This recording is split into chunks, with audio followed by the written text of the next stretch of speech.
اس مباحثے میں مدعو تھی۔ فرینکفرٹ لگمائنے کے مطابق شیخی کا کہنا تھا کہ انہیں اپنے اس نقطۂ نظر کے اظہار سے نہیں روکا جا سکتا ہے کہ نقاب خواتین کی غلامی ہے۔ ان کا استدلال ہے کہ وہ پوری زندگی اس پر بات کر سکتی ہے۔ گیگن ریش ہینزے کے طلباء تاہم اس خیال سے متفق نہیں ہیں۔ ان کا کہنا تھا کہ مسلمانوں کو جانتے بوجھتے امتیازی سلوک کا نشانہ بنانے کی کوشش کی جا رہی ہے۔ لہٰذا ناظرین اب دیکھیں کہ کس طرح اسکول میں بھی اس وقت نقاب کو لے کر کے طلباء ایک دوسرے سے بھڑ گئے۔ بہرکیف یہ خبر جرمنی میں بہت زیادہ سرخیاں بٹوری ہیں کہ کس طرح سے جو ہے بعض لوگ ہیں جو حجاب کو لے کر کے جو ہے اپنے عصبیت ظاہر کرتے ہیں، اور بعض لوگ اس کو جو ہے خواتین کی آزادی کی بات کرتے ہیں۔ جس طرح چہرہ کھلا رکھنا آزادی ہے، اسی طرح جو ہے اپنی حفاظت کے لیے اور اپنے شرم و حیا کے لیے سر کو ڈھانپنا ہو یا چہرے کو ڈھانپنا، وہ بھی خواتین کی آزادی میں شامل ہوتا ہے۔ اس طرح بحث و مباحثے یورپین ممالک میں ہوتے ہی رہتے ہیں۔ یہ پہلی دفعہ ہے کہ جو ہے کسی کالج کے ہاسٹل میں، کسی تعلیمی ادارے میں جو ہے اس معاملے کو لے کر کے طلباء پرتشدد ہو گئے۔ اس سلسلے میں پولیس نے معاملہ درج کیا ہے۔ باقی ناظرین آئیے عمران خان کے ایک ٹویٹ کے بارے میں بات کرتے ہیں۔ کل انہوں نے ایک ٹویٹ کیا، وزیر اعظم پاکستان کے عمران خان نے، کہ ہمیں بھارت کی جانب سے ایک خود ساختہ جعلی حملے کا سخت اندیشہ ہے۔ وزیر اعظم عمران خان نے ٹویٹر سے جاری کردہ بیان میں کہا کہ لائن آف کنٹرول کی دوسری طرف نہتے شہریوں پر بھارتی فوج کے مظالم معمول بنتے جا رہے ہیں اور ان مظالم کی شدت میں ہر گزرتے دن کے ساتھ اضافہ ہو رہا ہے۔ ناظرین آپ لوگوں کو معلوم ہونا چاہیے کہ پاکستان لگاتار جب سے کشمیر میں جو ہے پابندیاں عائد ہوئی ہیں، 370 آرٹیکل کو ہٹایا گیا ہے، لگاتار کشمیر کے سلسلے میں بات کر رہا ہے، اس کی حمایت بھی کر رہا ہے، اور اقوام متحدہ میں بار بار جو ہے کشمیر میں ہونے والے ظلم و ستم کو وہاں بیان کرنے کی کوشش کرتا ہے اور دنیا کے سامنے لانے کی کوشش کرتا ہے۔ اب ان کا بیان ایسے موقع پر جبکہ پورے ہندوستان میں الگ الگ قسم کے احتجاجات چل رہے ہیں سی اے کو لے کر کے، اور کشمیر میں اس وقت جو ہے بی جے پی نے صاف کہہ دیا ہے، بلکہ اپنے 36 اراکین پارلیمنٹ سے کہا ہے کہ وہ کشمیر جائیں اور وہاں پہ حالات کو سازگار بنانے کی کوشش کریں۔ اس بیچ عمران خان کا اس طرح کا ٹویٹ بڑا معنی خیز لگ رہا ہے اور اکثر اخبارات میں اس کی سرخیاں لے رہی ہیں۔ ان کا ماننا ہے کہ ان حملوں کے پیش نظر سلامتی کونسل کے لیے ضروری ہے، یعنی ان کا ماننا ہے کہ بھارتی فوج کے مظالم معمول بنتے جا رہے ہیں وہاں پر جہاں پر جو ہے لائن آف کنٹرول ہے، ایک دوسرے پر جو ہے حملے ہونے کی باتیں انہوں نے الزامات لگائے ہیں۔ ان حملوں کے پیش نظر انہوں نے سلامتی کونسل سے درخواست کی ہے کہ وہ عسکری مبصر مشن کی فی الفور جموں کشمیر میں واپسی کے لیے بھارت پر دباؤ ڈالے۔ وزیر اعظم عمران خان نے یہ بھی کہا کہ میں بھارت کے ساتھ ساتھ عالمی برادری پر بھی واضح کر دینا چاہتا ہوں کہ اگر بھارت نے لائن آف کنٹرول کے اس پار عسکری حملوں میں نہتے شہریوں کے بہیمانہ قتل کا سلسلہ بند نہ کیا تو پاکستان کے لیے سرحد پر خاموش تماشائی بن کر بیٹھے رہنا مشکل ہو جائے گا۔ یعنی ایک طرف سے انہوں نے صاف طور پر دھمکی دے رہے تھے کہ اگر ان تمام حالات میں اگر کسی بھی طرح کے لائن آف کنٹرول میں کوئی بھی کارروائی ہوتی ہے تو وہ اس کا بھرپور جواب دیں گے، یہ عمران خان کا کہنا تھا۔ بہرکیف ناظرین پاکستان، اور ظاہر سی بات ہے کہ پاکستان کے لیے سب سے اہم مدعا جو ہے وہ بھارت کا کشمیر ہے، اور بھارت کے لیے سب سے اہم ترین مدعا وہ پاکستان کا کشمیر ہے، لیکن کوئی بھی ممالک اپنے مقامی جو مسائل ہوتے ہیں، بنیادی جو مسائل ہوتے ہیں، اس پر کوئی بحث کرنے کو تیار نہیں ہوتا ہے۔ جیسے بھارت کا عالم ہے ویسے پاکستان کا بھی عالم ہے، یہ سیاست کی بات ہے۔ بہرکیف ناظرین میں آپ کو ایک تصویر اس وقت بتا رہا ہوں، نیوز کلک میں عبدالعلیم جعفری نے بہترین انداز میں ایک رپورٹ کی ہے۔ یہ وہ تصاویر ہیں جو یو پی میں جن لوگوں 23 نوجوان جن کو پولیس کے ذریعے سے مار دیا گیا، فائرنگ کے ذریعے سے جن کی شہادت ہوئی، سی اے اے اور این آر سی بل کے خلاف احتجاج کرتے ہوئے، جس کو جو ہے پولیسوں کی جانب سے قتل کیے جانے کی بھی بات کی جا سکتی ہے۔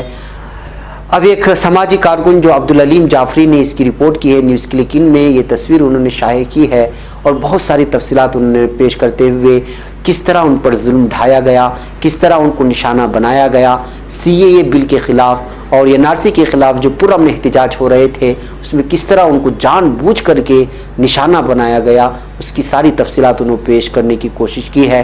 یہاں پر انہوں نے تفصیلات پیش کرتے ہوئے ایک چارٹ بھی پیش کی ہے کہ کس طرح سے سب کا تعلق جو ہے مزدوری سے ہے، ہر کوئی مزدور طبقے سے تعلق رکھتا تھا، ان کو جو ہے پولیس نے نشانہ بنایا۔ میں آپ کو کچھ ناموں کے ذریعے سے تذکرہ کر کے سناؤں گا۔ محمد آصف یہ ای رکشہ ڈرائیور تھا، اس کو جو ہے سینے پر گولی چلائی گئی۔ علیم انصاری جس کی عمر 24 بتائی گئی ہے، یہ روٹی بیکر ہے، یعنی کہ روٹی بناتا ہے، اور اس کو بھی جو ہے سر پر نشانہ بنایا گیا۔ ظہیر احمد جس کی عمر 45 بتائی گئی ہے، یہ بھی جو ہے روزانہ کا مزدوری کرتا ہے، مزدور ہے، اس کو سر پر نشانہ بنایا گیا۔ آصف جس کی عمر 33 بتائی گئی ہے، یہ راستے کے کنارے کچھ اشیاء بیچنے والا شخص ہے، مزدوری کرتا ہے، اس کو بھی جو ہے پیٹھ کے پیچھے سے اس کو نشانہ بنایا گیا۔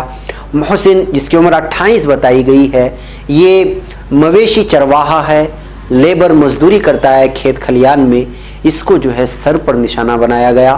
محمد انس جس کی عمر 22 بتائی گئی ہے، یہ بھی مزدور ہے، روزانہ کی جو ہے اجرت پر جو ہے کام کرتا ہے، مزدوری کرتا ہے، اس کو آنکھ میں نشانہ بنایا گیا۔ اس کی طرح محمد سلیمان جس کی عمر 20، یہ طالب علم ہے، اس کو سینے پر گولی لگائی گئی۔ محمد شفیق جس کی عمر 40 بتائی گئی ہے، یہ اسکریپ ڈیلر ہے، یعنی گجری بیچنے والا ہے، گجری خریدتا اور بیچتا ہے، اس کو سر پر جو ہے نشانہ بنایا گیا۔ ارمان الیاس کلو جو کہ لیبر ہے، ایک فیکٹری میں مزدوری کرتا ہے، اس کو سینے پر جو ہے نشانہ لگایا گیا۔ مقیم جس کی عمر 22 ہے، یہ بھی ایک بنگڑیوں کی دکان میں مزدوری کرتا ہے، یعنی چوڑیوں کی دکان میں، کارخانے میں کام کرتا ہے، اس کو جو ہے سامنے سے، پیچھے سے اور شولڈر پر گولیاں لگائی گئیں اور مارا گیا ہے۔ اس کے علاوہ محمد ہارون یہ بھی جو ہے مویشی چرواہا ہے، یا مویشی خریدتا ہے، فروخت کرتا ہے، ٹریڈر ہے، یعنی کہ مویشی خرید و فروخت کرتا ہے، اس کو بھی جو ہے گردن پر نشانہ بنایا گیا۔ اس کے علاوہ نبی جان جس کی عمر 22 بتائی گئی ہے، یہ بھی جو ہے چوڑیوں کی دکان میں کام کرتا ہے، اس کو جو ہے سینے پر گولی داغی گئی۔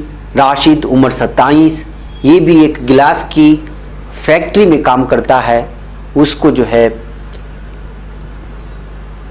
سر پر نشانہ بنایا گیا ہے۔ محمد ابرار یہ روزانہ کی اجرت پر مزدوری کرتا ہے، اس کو اسپائن میں شاٹ کیا گیا۔ اور محمد صغیر طالب علم ہے، یہ بھی جو ہے پیٹ پر، جب بھیڑ ایک ساتھ بھاگنے لگی تو اس کے پیٹ پر اس قدر پیر لگے کہ جو ہے بھیڑ کے کچلنے کی وجہ سے یہ جو ہے شہید ہوا۔ محمد صغیر یہ اسٹوڈنٹ ہے۔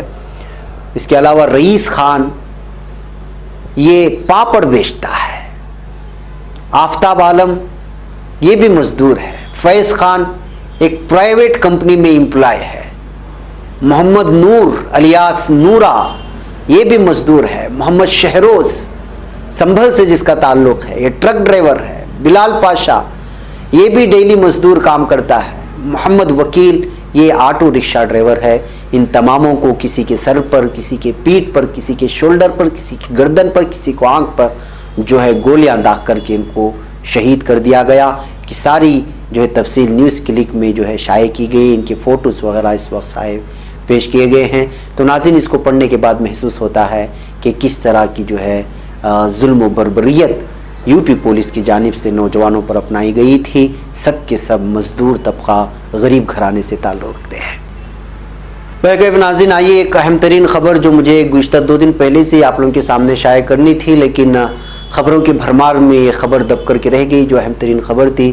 آپ ہمارے استاد مولانا برہان الدین صاحب اسمبلی کی وفات حسرت پر یہ خبر آپ لوگوں کے سامنے پیش کرنی تھی۔ 21 جمادی الاولیٰ 1441 ہجری مطابق 17 جنوری 2020 کو حضرت مولانا برہان الدین اسمبلی جو ندوۃ العلماء لکھنؤ کے ایک اہم ترین شیخ تھے اور ایک طویل علالت کے بعد، اور ہمارے استاد محترم بھی تھے، وہ انتقال کر گئے۔ اور ان کے انتقال پر جو ہے بہت سارے احباب نے اپنی جو ہے بہت سارے تعزیت نامے پیش کیے ہیں۔ اس میں سب سے اہم ترین مولانا تعزیت پیش کرتے ہوئے حضرت مولانا سلمان حسینی ندوی دامت برکاتہم نے بھی ان کے سلسلے میں بہت ہی اچھا تعزیت نامہ پیش کیا ہے.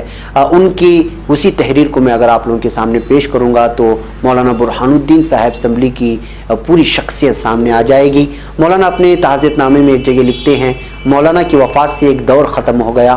مولانا دور قدیم اور دور جدید کا ایک خوبصورت سنگم تھے.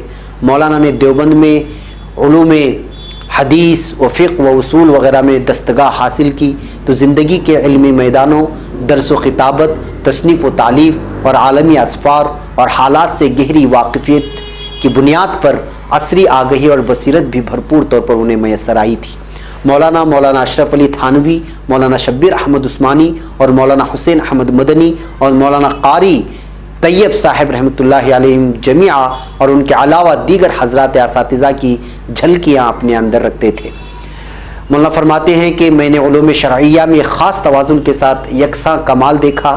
علمی رسوخ کے ساتھ مولانا کی زبان و بیان میں ادب کی چاشنی اور تفہیم کی ایسی دلکش قدرت تھی کہ طالب علم اور کسی بھی سامع کے چشم و گوش کو ایسی کیفیت جذب و انجذاب سے اپنی طرف متوجہ رکھتے تھے کہ معلومات کے متناسب تسلسل کے ساتھ لذت کام و دہن سے بھی سامع شاد کام ہوتا تھا. کئی سال پہلے مولانا پر فالج کا حملہ ہوا تھا، لیکن ان کی ہمت بلند نے فالج کو شکست دے رکھی تھی. پابندی سے ہزاروں زحمتوں کے باوجود درس بھی دیتے تھے اور کانفرنسوں، سیمیناروں اور جلسوں میں شرکت کے لیے ہمہ وقت تیار رہتے اور دور دراز کے سفر کرتے اور خطاب فرماتے تھے. یہ ان کی کرامت تھی. بہرکیف ناظرین، مولانا مرحوم کو کل نماز جنازے کے بعد ان کی تدفین عمل میں آئی. ہم اس وقت دعا گو ہیں کہ مولانا کو اللہ اپنے جوار رحمت ملے اور کروٹ کروٹ جنت نصیب کرے. ناظرین، مجھے یہاں پر اجازت ہے، انشاءاللہ پھر شام میں ملاقات ہوگی کچھ اور اہم ترین خبروں کے ساتھ. السلام علیکم ورحمۃ اللہ وبرکاتہ.